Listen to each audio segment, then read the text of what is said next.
નમસ્કાર મિત્રો દેશ અને દુનિયાના સુપરફાસ્ટ સમાચારમાં તમારું સ્વાગત છે।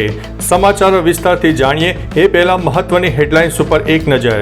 ફાર્માટેક એક્સપો અને લેબટેક એક્સપોનો આજથી પ્રારંભ થશે, જેમાં ગાંધીનગરમાં મુખ્યમંત્રી ભૂપેન્દ્રભાઈ પટેલ પ્રારંભ કરાવશે।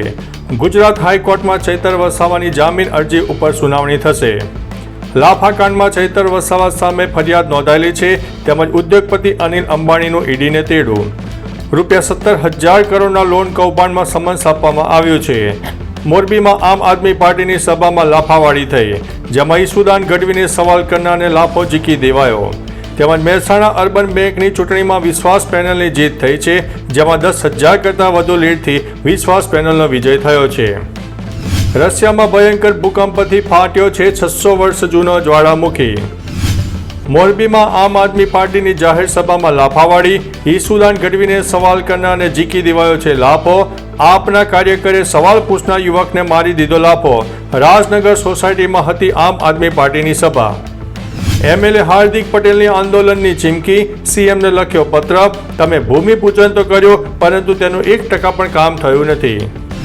દિલ્હીમાં મોર્નિંગ વોક ઉપર ગયેલા તમિલનાડુના સંસદ સાથે ધપાચપી, પોલીસ અધિકારીઓમાં દોડધામ જોવા મળી રહી છે। મહેસાણા અર્બન બેંકની ચૂંટણીના પરિણામ જાહેર, વિશ્વાસ પેનલનો જંગી લીડથી થયો છે વિજય। ઈડરમાંથી પસાર થતા નેશનલ હાઈવે માટે 371 એકરથી વધુ જમીન સંપાદનના વળતર મુદ્દે ખેડૂતોનો વિરોધ પ્રદર્શન જોવા મળ્યું છે।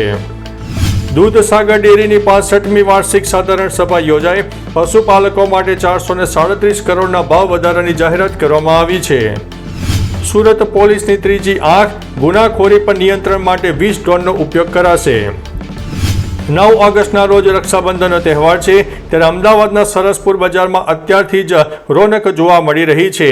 ઓપરેશન સિંદૂરવાળી નવી રાખડીઓ આ વખતે જોવા મળી રહી છે। ઓગસ્ટની શરૂઆત સાથે રાજ્યમાં વરસાદ ઘટ્યો છે। આગામી અઠવાડિયે અનેક જિલ્લામાં વરસાદની શક્યતા છે। મધ્યમ વરસાદની શક્યતા હવામાન વિભાગે જણાવી છે। આગામી અઠવાડિયે સૌરાષ્ટ્ર અને મધ્ય ગુજરાત સહિત કેટલાક વિસ્તારોમાં હળવાથી મધ્યમ વરસાદની શક્યતા રહે છે।